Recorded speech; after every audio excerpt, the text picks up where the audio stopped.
Us for this 9th session of the International Conference on Sustainable Development. I'm going to ask Koen Doens, the Director General for International Cooperation and Development at the European Commission, to introduce our keynote speaker, Andersen, who is delivering a Kapuscinski development lecture today, as well as a keynote address.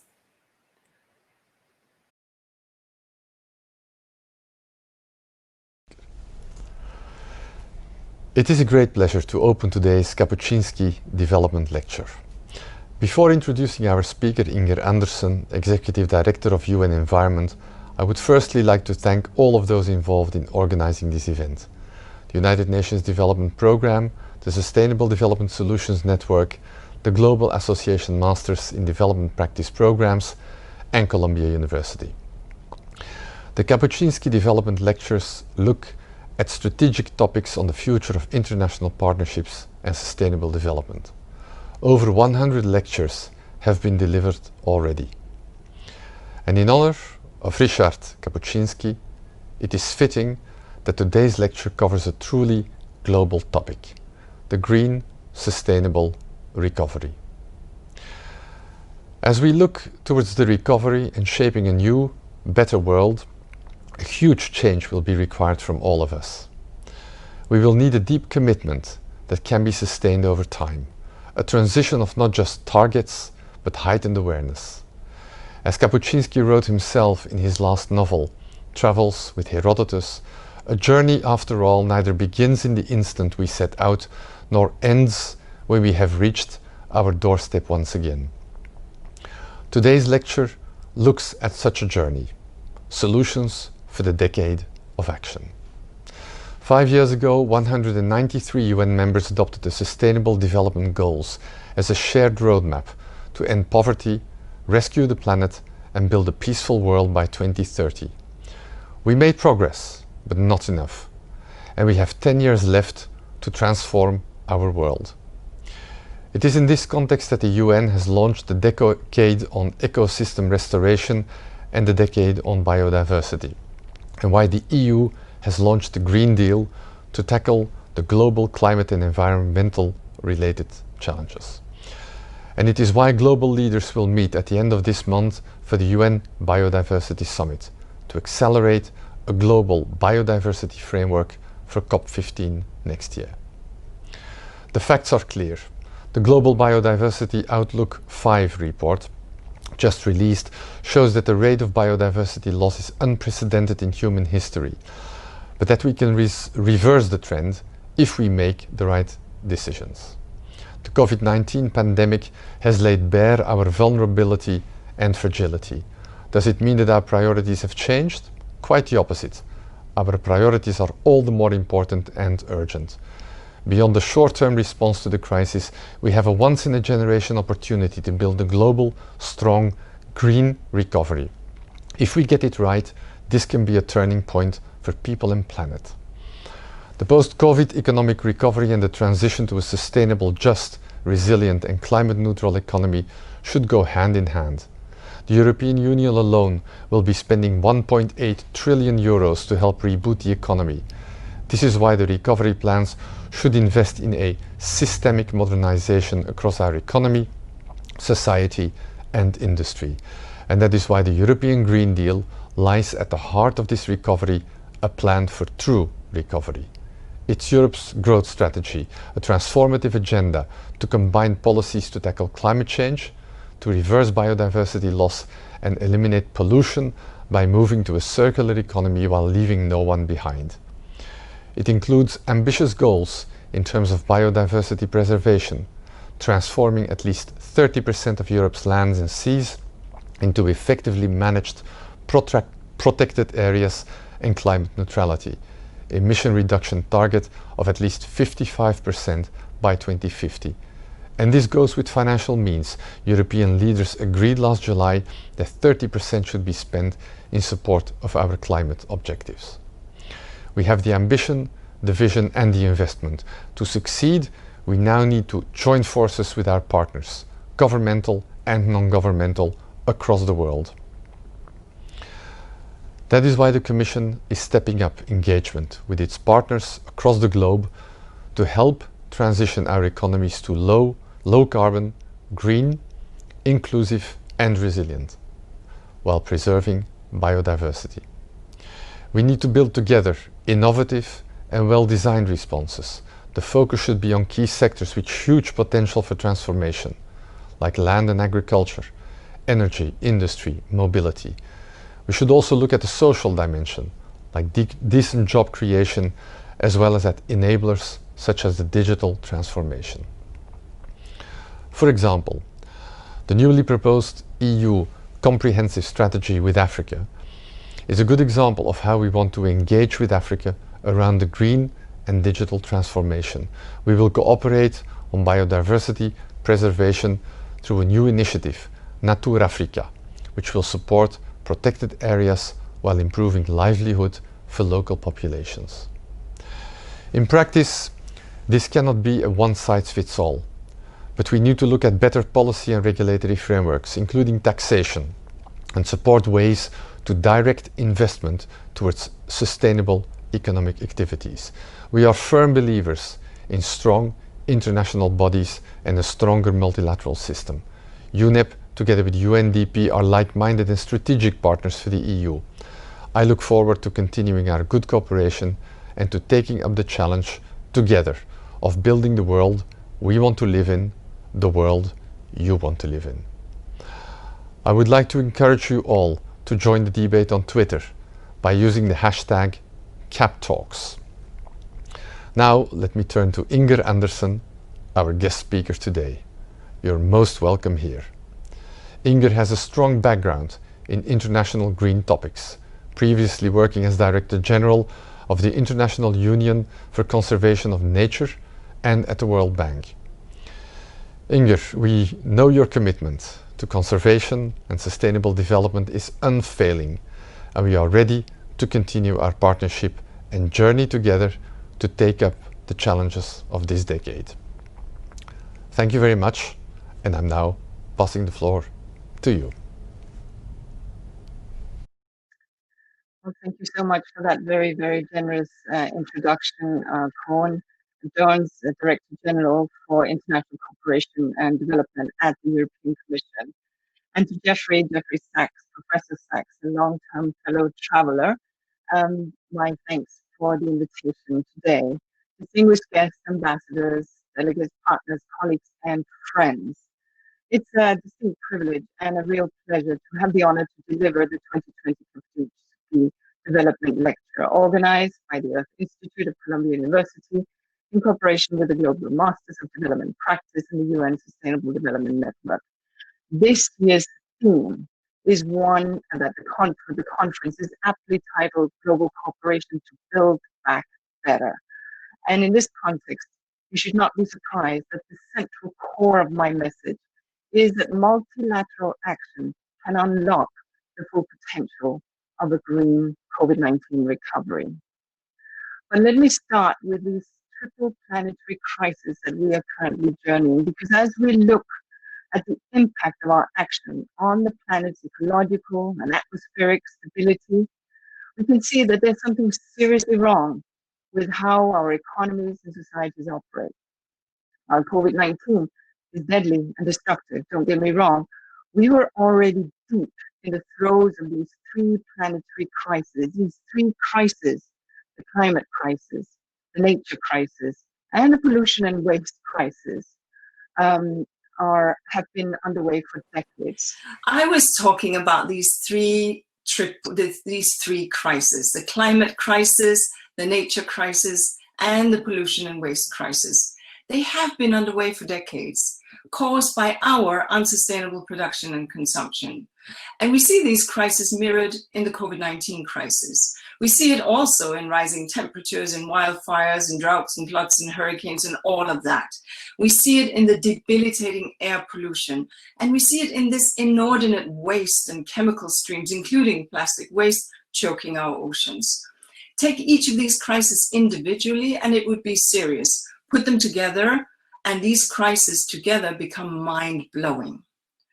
Now, science wanders, nature wanders, the climate wanders, the media wanders, some politicians wanders, and yet here we are, counting the costs.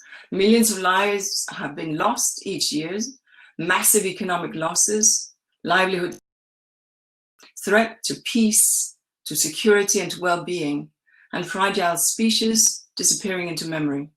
Our way of life, based on producing and consuming and polluting, has brought us here.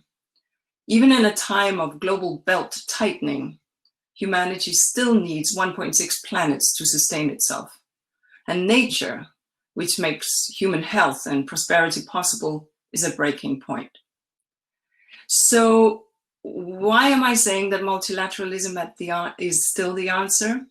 Well, I'm going to make 2 points about how we can re-engineer our societies and pull back from the brink. 1, back strong and reinvigorated multilateralism as a vital tool to ensuring that national efforts join up to fix global problems. And 2, recover better from the pandemic by investing in actions to mitigate and eventually halt this triple crisis. Let me start with multilateralism. This year, we mark 75 years of the United Nations. The UN founding documents laid out a vision that was audacious and ambitious, rebuilding a broken world, preventing global conflict, eradicating poverty, all through collective action that would help nations rise together. And in 1972, the Stockholm Conference on the Human Environment, at that point, we added the environmental dimension and called for the establishment of the United Nations Environment Programme. Over the years, we've developed a growing understanding of environmental threats to the ozone layer, to climate, to biodiversity, and so on, and the true scale of the risk to our health and prosperity became apparent. International agreements stacked up from the Vienna Convention for the protection of the ozone layer to the 3 Rio Conventions on climate, biodiversity, and desertification.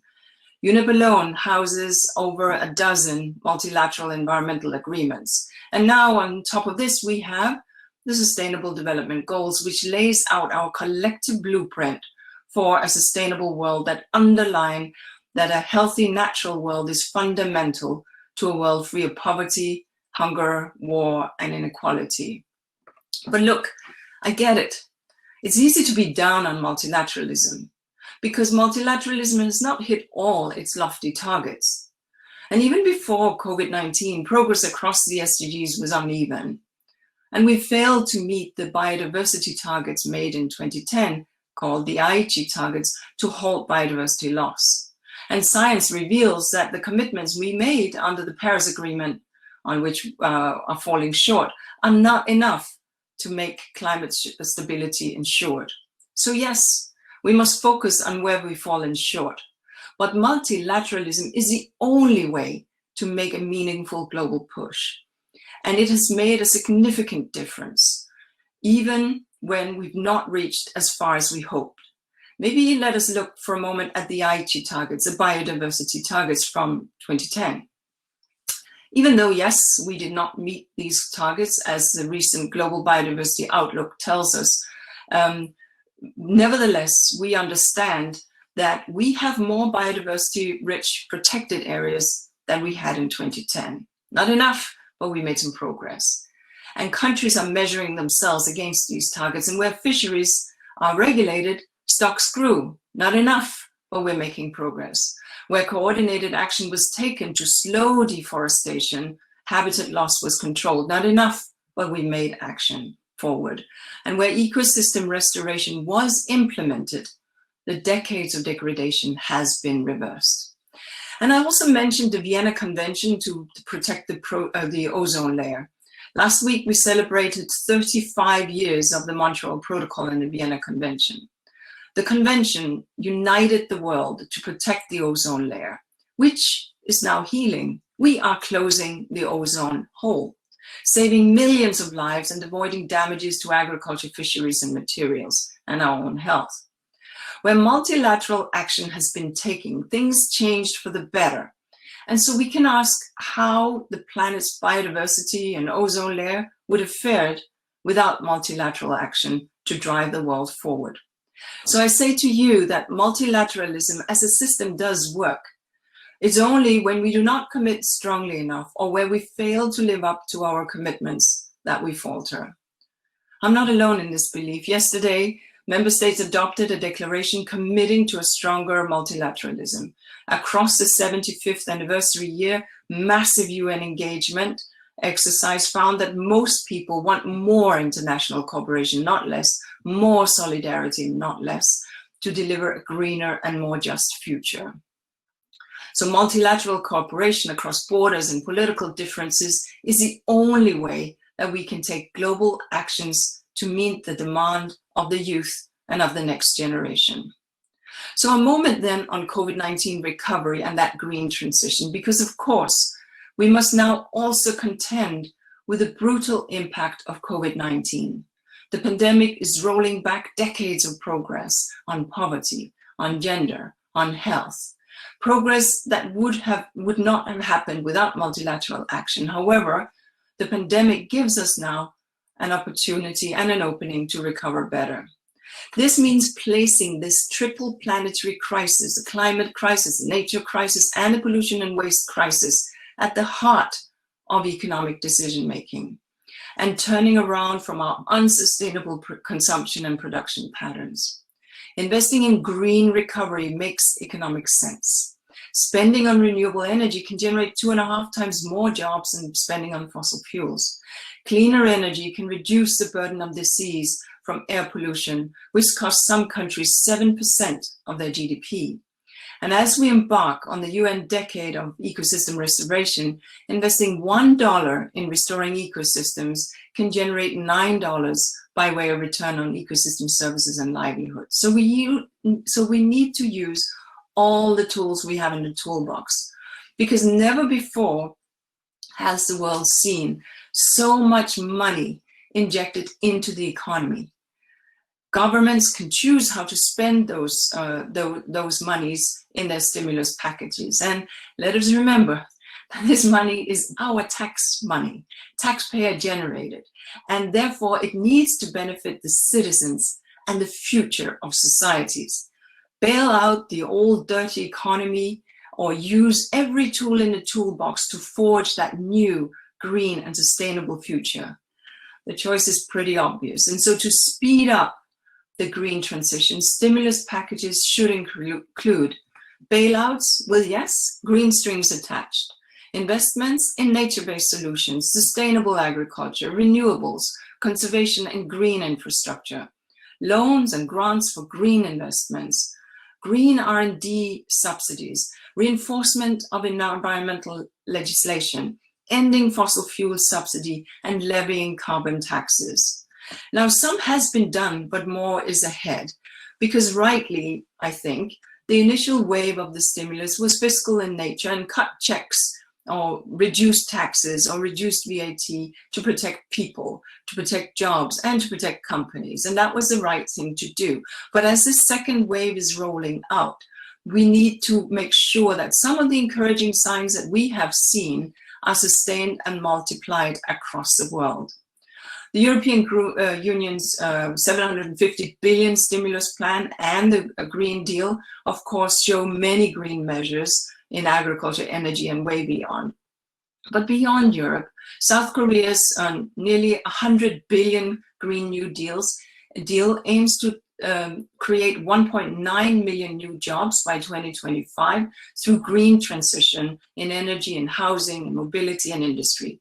Pakistan hired unemployed workers to plant saplings and seedlings under the 10 billion tree tsunami program. Colombia has announced huge investments in renewables, in tree planting and agroforestry. Costa Rica likewise. Barbados' stimulus package looks to build sustainable tourism sector and sustainable housing for the Barbadian people. And Senegal has exempted 22 different products used in renewable energy from VAT to boost green energy. Now, I'm not naive. Many countries are bailing out the old and the dirty and the gray and the unsustainable, but others are leading the way. And these countries will be the market leaders for decades to come. So while grounded in national realities, stimulus investments need to be anchored in these collective agreements that have a common roadmap for a more sustainable future. And that means the 2030 Agenda, the Paris Agreement, the post-2020 Biodiversity Framework, and the post-2020 Chemicals Framework. For multilateralism to work, however, it needs everyone to pull together. It needs trust and transparency, ownership and optimism.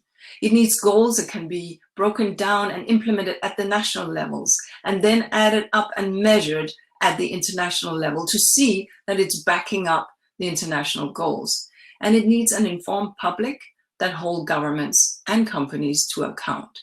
These are important lessons, and we at UNEP have very much taken them to heart. Our new medium-term strategy, which is laser focused on dealing with this triple crisis, is built on inclusive multilateralism that reaches beyond governments and supports systemic shifts with the collaboration of the private sector, of youth, of civil society, faith-based organizations, indigenous peoples, and so on. So in conclusion, let me say that obviously failure is not an option. Stimulus need to be green and to invest in that green transition. Stimulus packages need to be inclusive, pro-poor, and gender responsive. Unless these funds also tackle these triple planetary crises, we will be sawing off the branch that we sit on. In the post-pandemic world, only a reinvigorated multilateralism can deliver the best return for these investments and deliver a world in which we live in harmony with nature, with a stable climate, and in a pollution-free planet. So in the words of the late Wangari Maathai, who knew better than most how we depend on each other, she said, "We all share one planet and we are one humanity. There's no escaping that reality." I thank you. You're all set. Very good. Thank you, Inger. Thank you very much. Thank you for your leadership and UNEP's leadership in the international system. We're really at the end of this story, as we know. We're in the midst of devastating climate change. The biodiversity is collapsing around us. I don't think I wouldn't say that we've made advances, but not enough. I would say we've been in reverse and going down, actually, like the WWF summary index showed last week. We have a real collapse of ecosystems. We've had one treaty that seems to me to have really worked well, and that's the Montreal Protocol.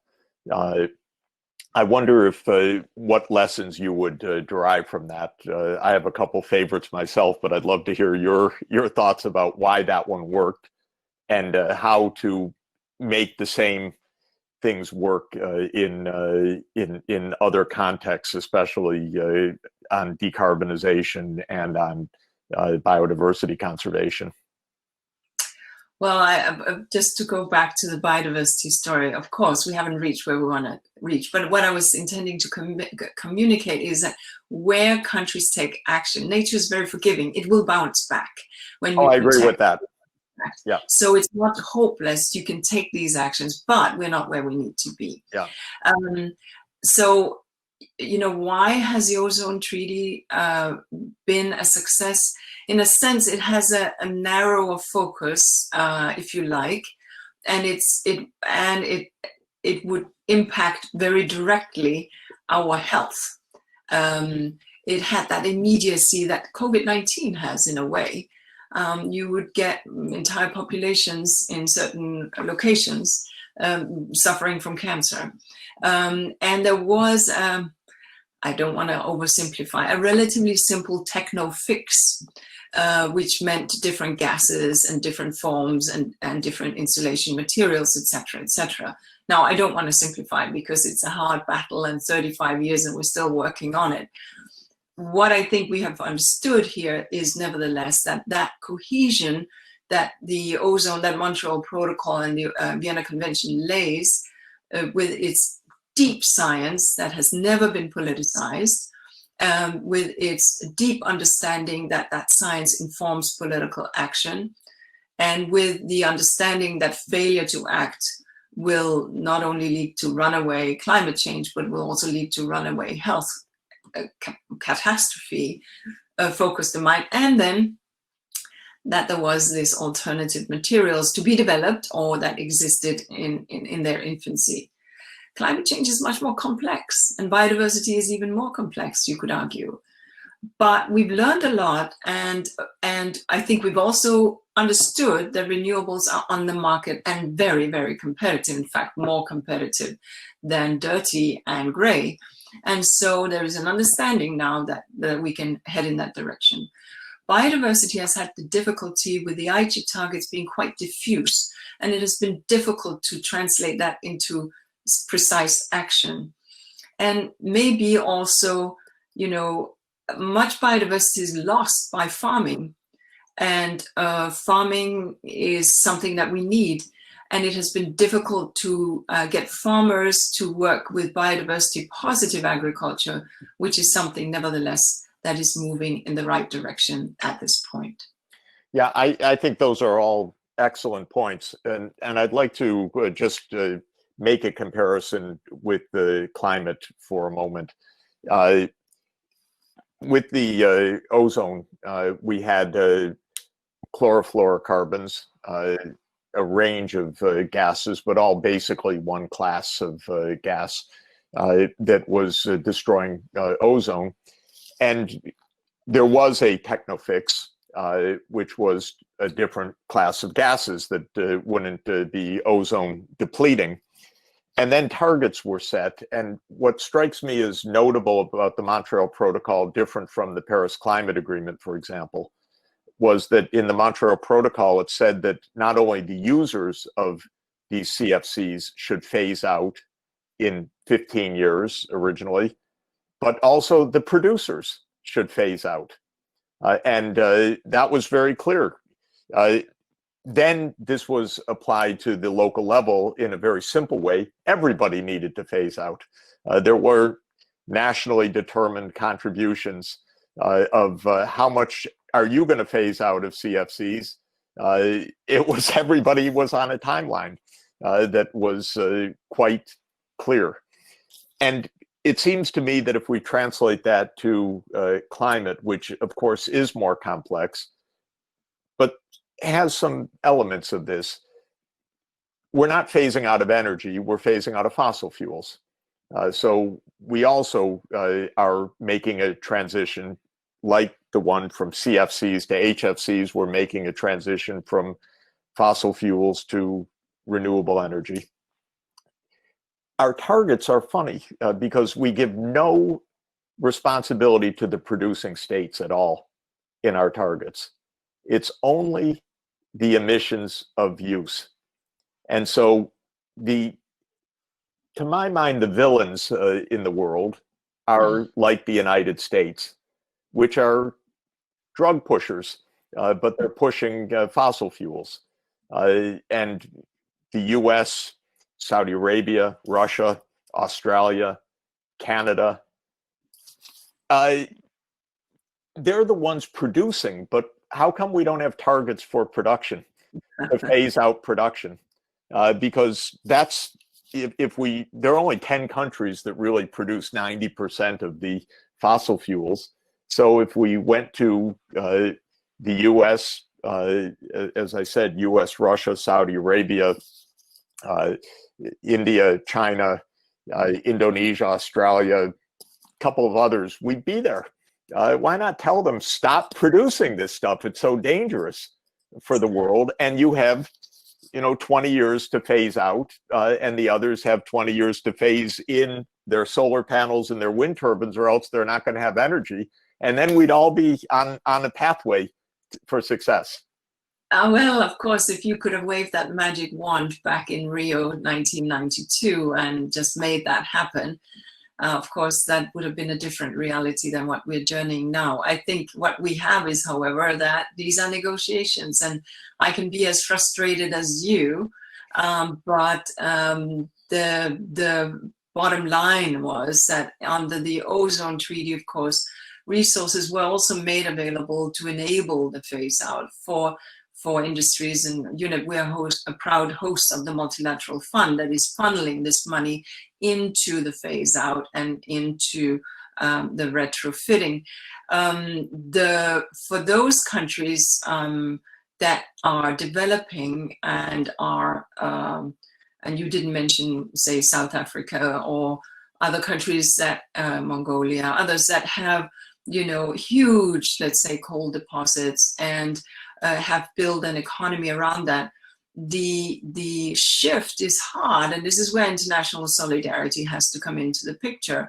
Funding adequately the Green Climate Fund, ensuring that there is some understanding of loss and damage, ensuring that, and these have been hard and tricky issues to negotiate, right?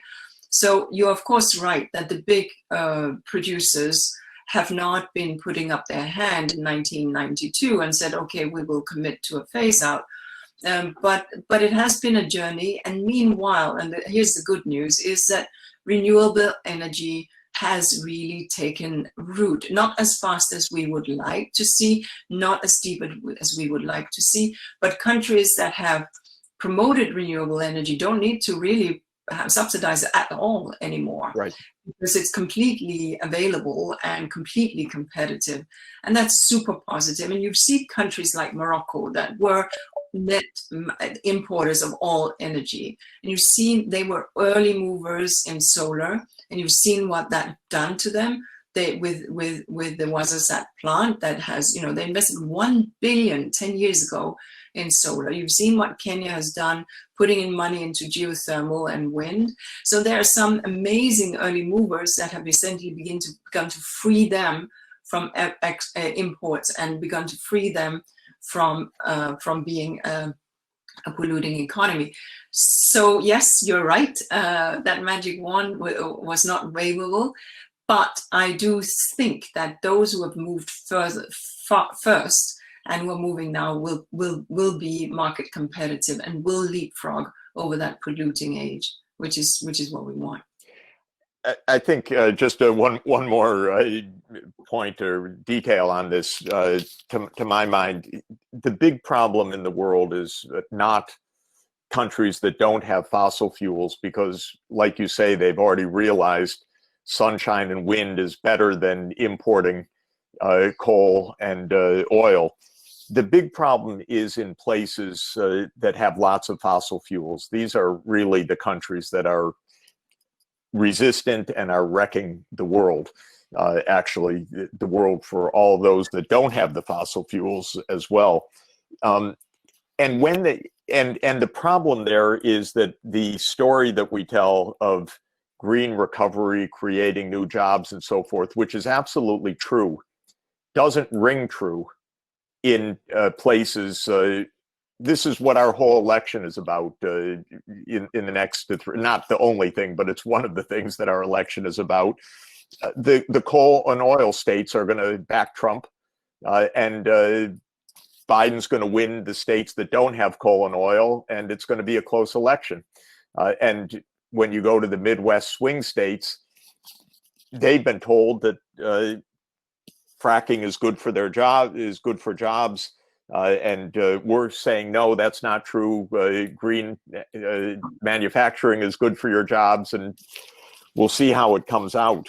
But when it comes to saying, you know, we should levy carbon taxes, that's like the third rail of politics here. That will absolutely, that would be, if that were the Democratic Party platform, Trump would never be defeated in this country. And so I think somehow we're not hitting it right to actually get the politics done in the hard countries, which is the U.S.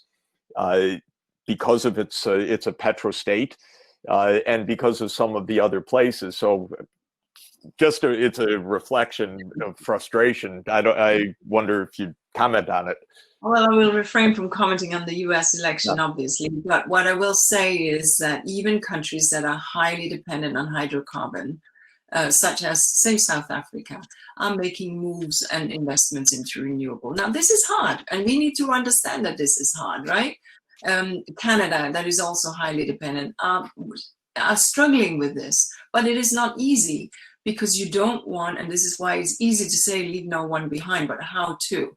And so that is where these stimulus packages need to come in and ensure that there is a safety net, that people are not left behind.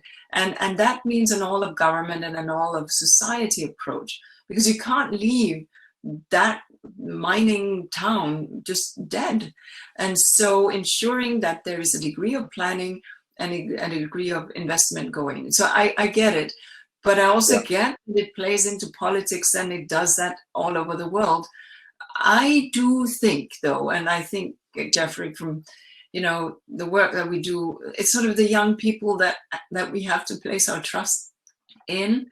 And I see young people across the world mobilizing for that greener, cleaner world, and that gives me hope. Great. I wonder if you could, on the one more on this theme of how do we make biodiversity targets local and specific? Because when they're global, they're not translatable.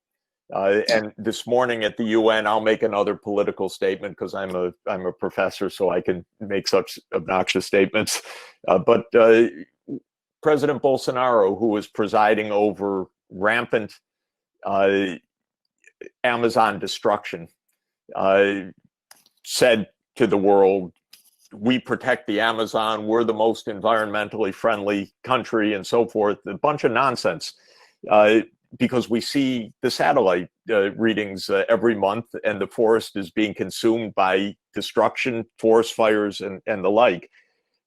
How do we create accountability at the local level of biodiversity?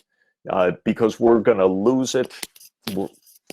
It's just going to be destroyed in the next 10 years in the rainforest areas everywhere, because the margin of destruction is so rampant right now. And at least the good news is we can watch it from the satellite day by day.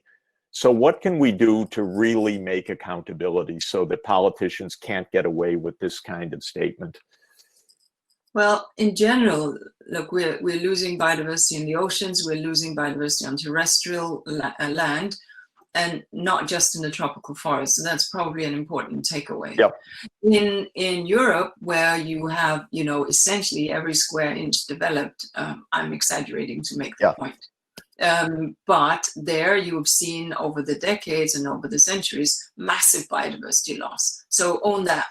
So then think about what kind of nature positive agriculture can, for example, the EU encourage, which is why we're encouraged by the Green Deal.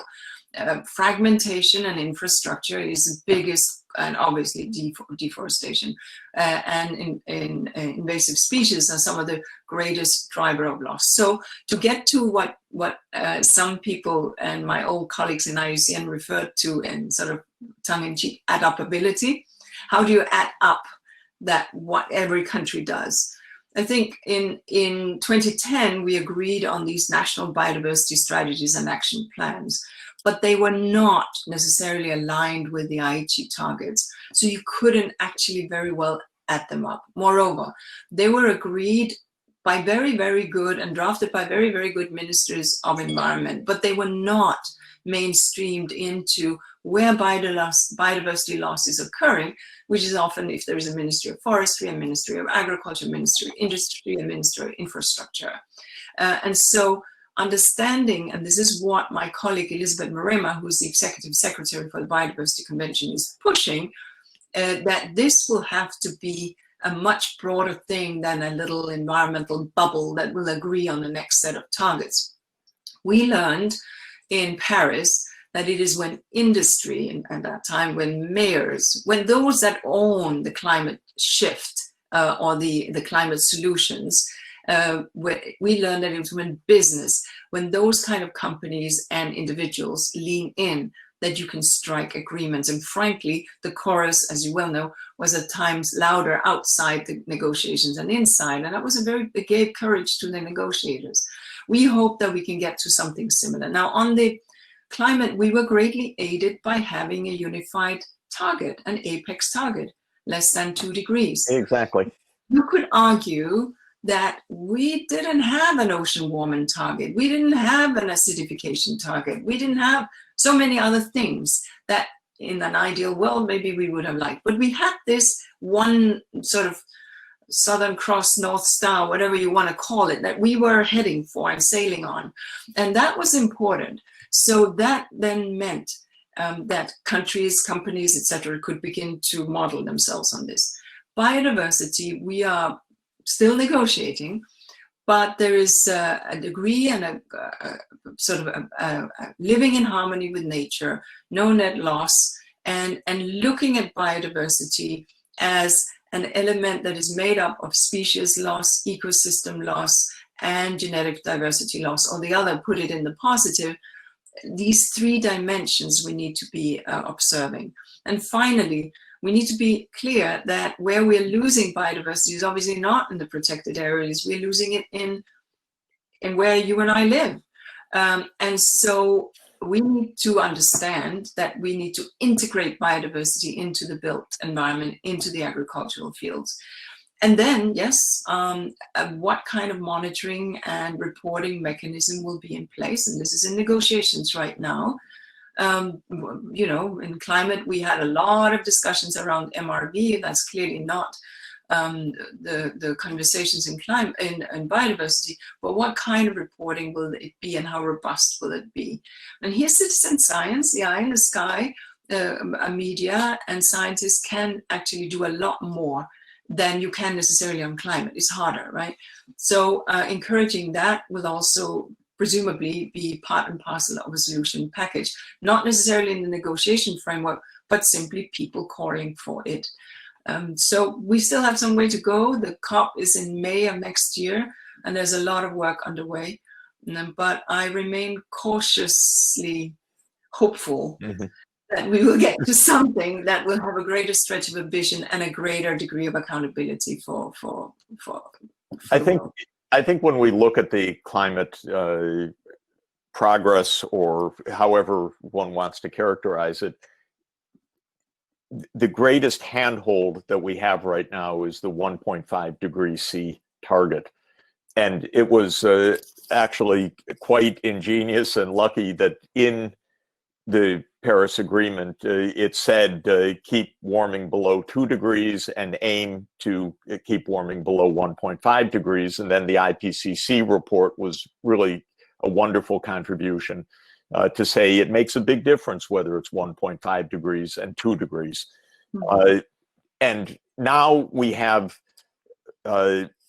pretty much a global standard, other than I would say the White House, but generally we have a global standard that says 1.5 degrees C, and we have a scientific assessment that means decarbonize by mid-century, or climate neutrality by mid-century.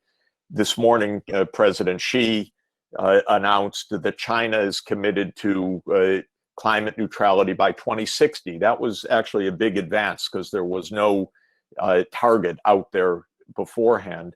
Now we have to move it earlier because 2060 is not good enough, but still it's a big advance. But on biodiversity, we still don't have something like that.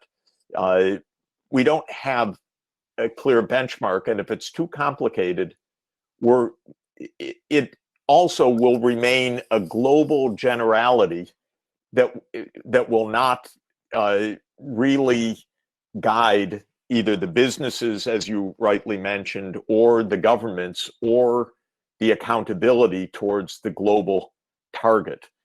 And what makes the 1.5 degrees work, it seems to me, is that it says everybody must decarbonize by 2050. So you can judge a national action, no matter what governments are announcing. It's pretty easy to look. That's not enough. That is enough. Europe's Green Deal is good. This one isn't good. But how are we going to do that on biodiversity in some crisp way to say, you're not doing it? And that's what I think is really, really missing right now. I mean, I've gone on record, so, you know, I've said it before, but even before coming to this job, that wouldn't it be great if we had an apex target and a scale? I've been cheeky enough to say that when Alexander Celsius designed the scale.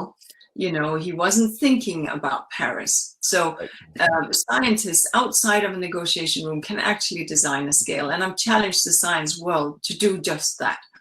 And I think that if the science world did that, it may not walk into the negotiations because that's too close and too untested.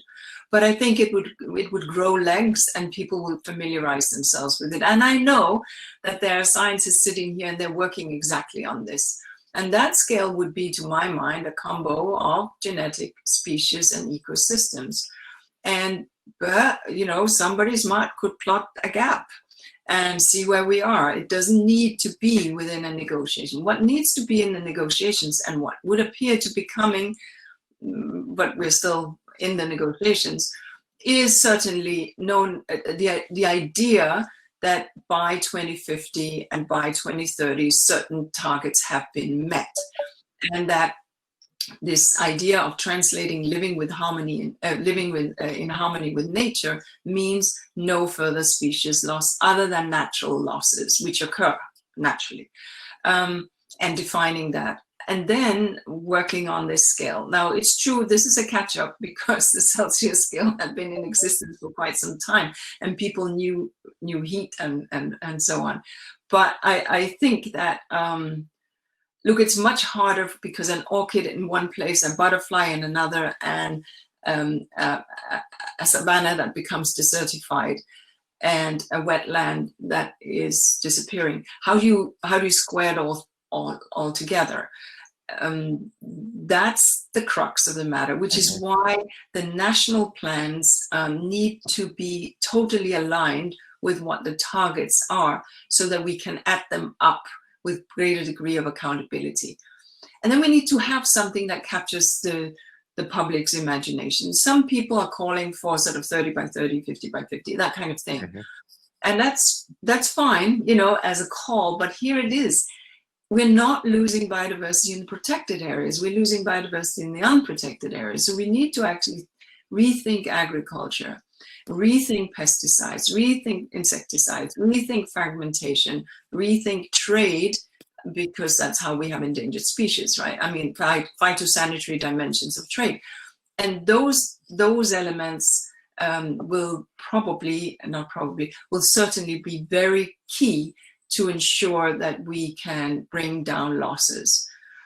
So it's complex, but I am, well, if those scientists continue their good work and publish widely and so on, that will be super helpful because someone will come up with a report that will put, you might do that, and put country on a scale and call them out. And I think that is part of holding to account in a global setting. Thanks a lot. Very helpful, really helpful. Can you explain to us, maybe in closing, a little bit about what the timeline is now for the different treaties, how things ideally should progress, what we should be working towards in terms of 2021, what could be done in the interim?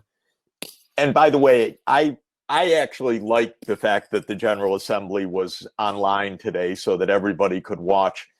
Could we make these big conferences live and online also, so that there could be participation from outside and maybe less travel, but even more participation?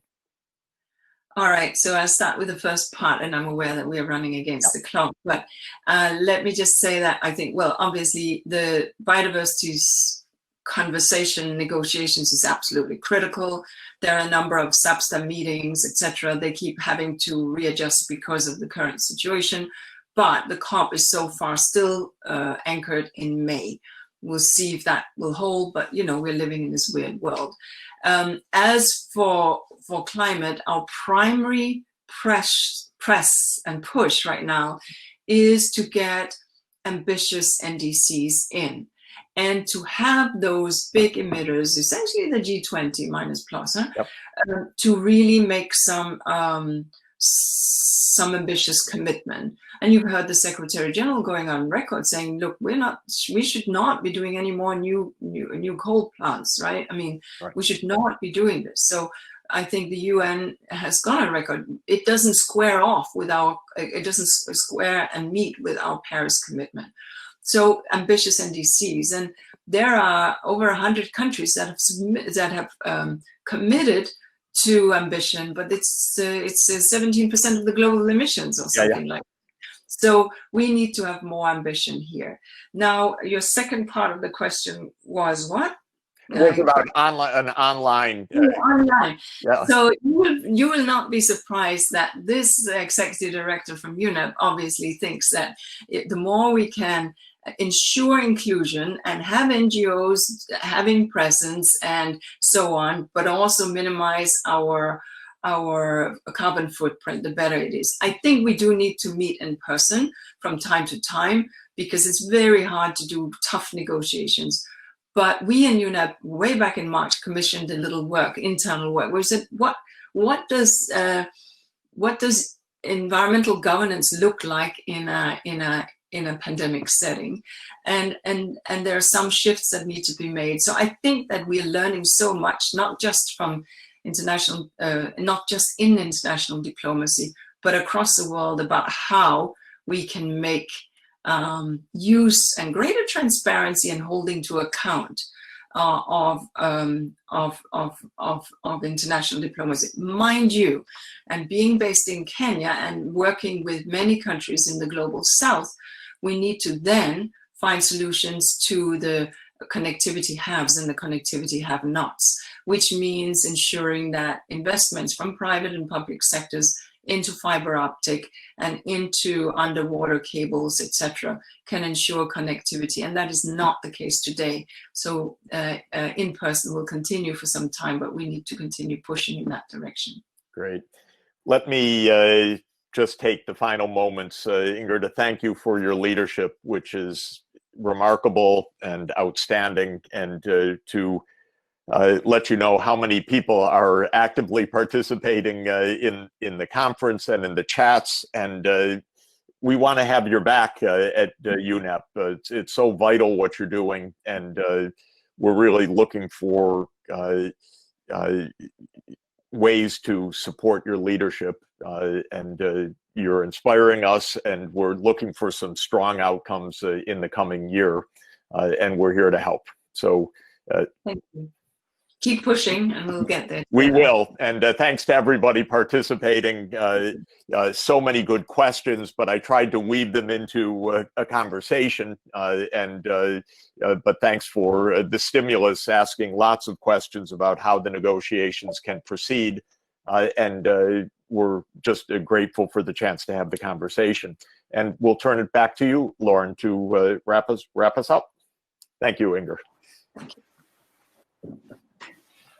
Thank you so much to everyone who was with us today, and thank you as well to our co-partners on this event, the Kapuscinski Development Lectures, which are hosted at UNDP. Happy to bring together UNDP and UNEP in this exciting panel, and we look forward to seeing everybody in just a couple minutes in our next parallel sessions. Thank you so much. Thank you very much. Great Bye. to see you. Thanks a lot. Thank you.